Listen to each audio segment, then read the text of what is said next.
Bismillahirrahmanirrahim. Assalamualaikum warahmatullahi wabarakatuh. Pertama-tama, marilah kita panjatkan puji syukur atas kehadirat Allah Subhanahu wa Ta'ala, karena berkat dan rahmatnya lah sehingga kami dari kelompok 5 dapat menyelesaikan tugas video kami yang berjudul memahami dan menganalisis kasus-kasus pembelajaran di lapangan untuk memenuhi tugas akhir mata kuliah belajar dan pembelajaran. Baiklah, kami dari kelompok 5 yang beranggotakan 8 orang, saya sendiri atas nama Serli Cahi, dan adapun rekan saya yang pertama adalah Sri Yuyun Musisa, Mega Selvia, Muhammad Nurul Falak Israfil Jafar, Zainal Abidin, Novia Ramadhani, Charles Rette Todeng Lakbi, dan Ainul Fitri. Adapun indikator pembahasan dalam materi kami yang pertama adalah belajar, masalah belajar, pembelajaran, jenis-jenis masalah dalam pembelajaran, faktor-faktor penyebab masalah-masalah dalam pembelajaran, dan yang terakhir adalah langkah-langkah pemecahan masalah-masalah dalam pembelajaran. Selamat menyaksikan. Belajar adalah perubahan tingkah laku sebagai perbedaan antara orang yang berilmu dan tidak. Berdasarkan pengertian di atas, maka dapat dipahami secara umum bahwa belajar adalah perubahan serta peningkatan kualitas dan kuantitas tingkah laku seseorang yang relatif menetap di berbagai bidang yang terjadi akibat melakukan interaksi terus-menerus dengan lingkungannya yang melibatkan proses kognitif. Masalah belajar.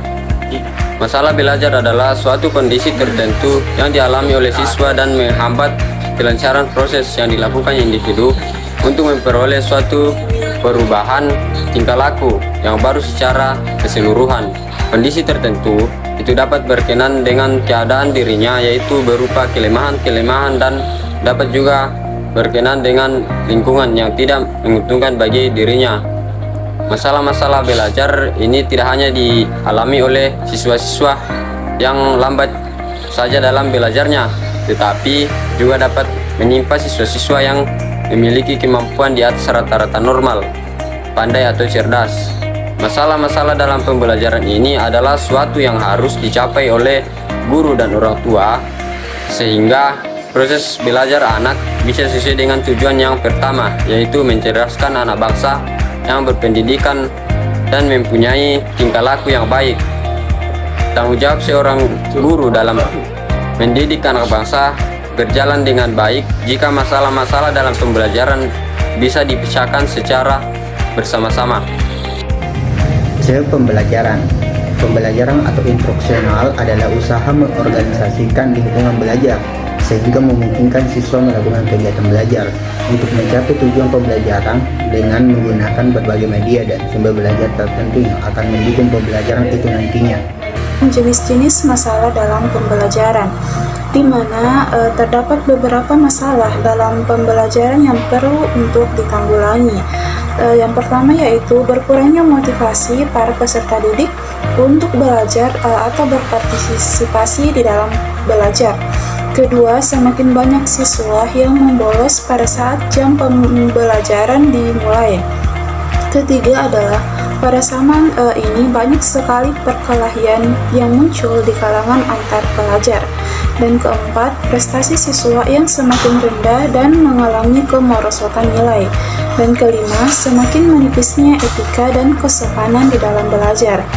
Dalam identifikasi penyebab masalah dalam pembelajaran mengenai kurangnya motivasi belajar peserta didik di dalam melakukan pembelajaran antara lain adalah yang pertama, kurangnya sekolah menentukan guru yang kompetitif di dalam melakukan pembelajaran atau terlalu monotonnya proses pembelajaran di dalam sekolah.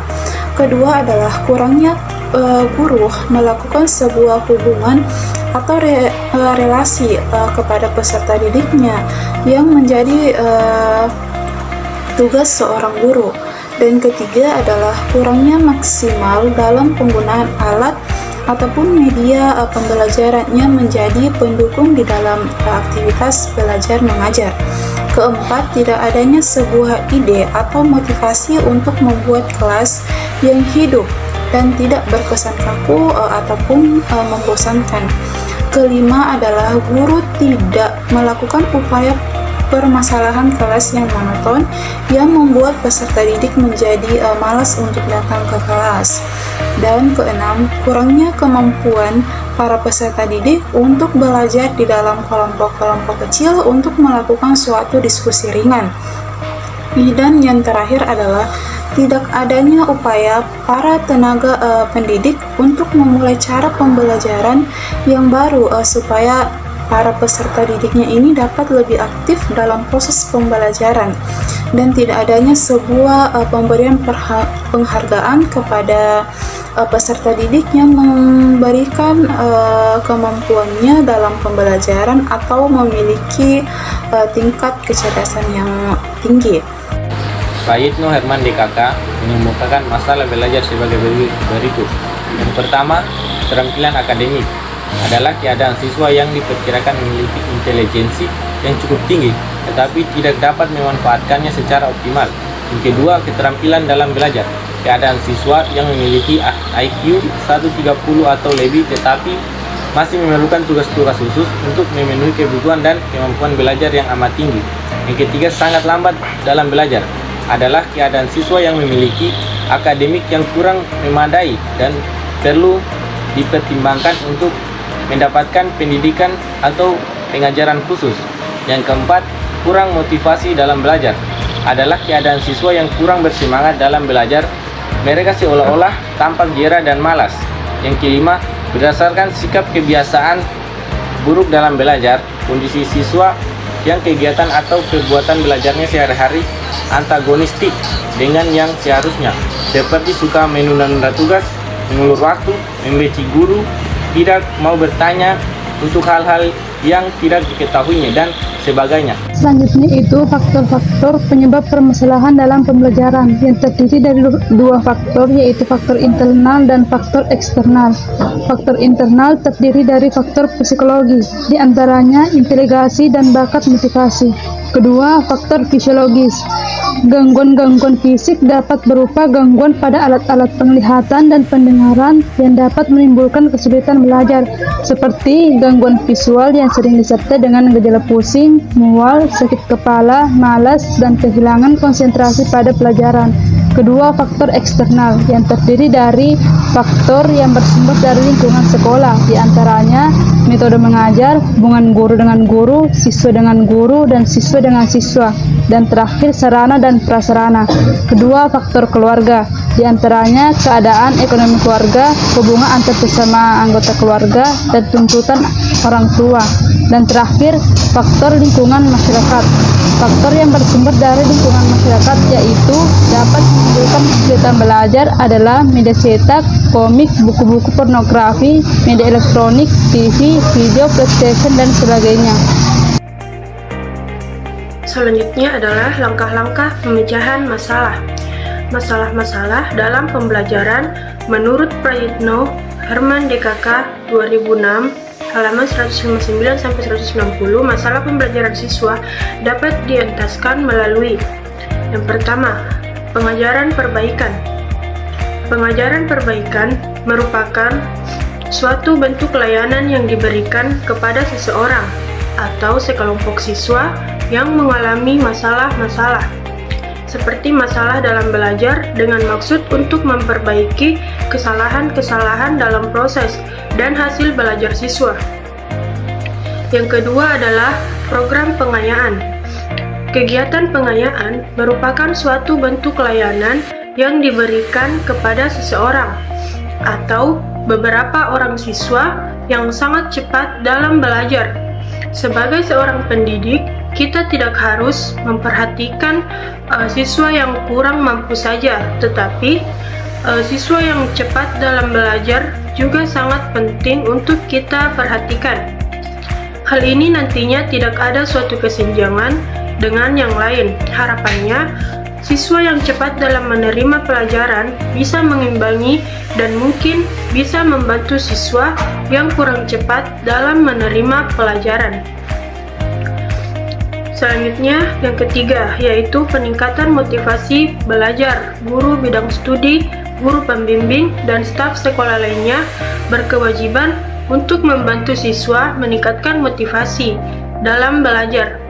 Salah satunya dengan cara menyesuaikan pengajaran dengan bakat minat dan kemampuan. Yang selanjutnya, yang keempat adalah pengembangan sikap dan kebiasaan belajar yang baik. Setiap siswa diharapkan menerapkan sikap dan kebiasaan belajar yang efektif, karena prestasi belajar yang baik diperoleh melalui usaha atau kerja keras. Nah, yang kelima adalah layanan konseling individual. Dalam hubungan tatap muka antara konselor dengan klien atau siswa, pada kegiatan konseling diupayakan adanya pengentasan masalah-masalah klien yang telah disampaikan pada konselor.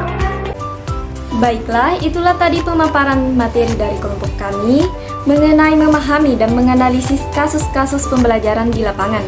Dan adapun kesimpulan dalam materi kami, yaitu masalah belajar adalah suatu keadaan atau kondisi yang dialami oleh siswa sehingga dapat menghambat kelancaran proses belajarnya.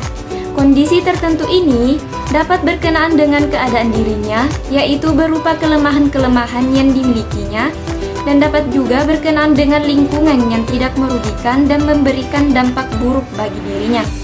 Masalah-masalah belajar ini tidak hanya dialami oleh siswa dengan kemampuan rendah atau biasa-biasa saja, akan tetapi juga dapat dialami oleh siswa dengan tingkat kecerdasan di atas rata-rata normal atau tinggi. Sekian dan terima kasih.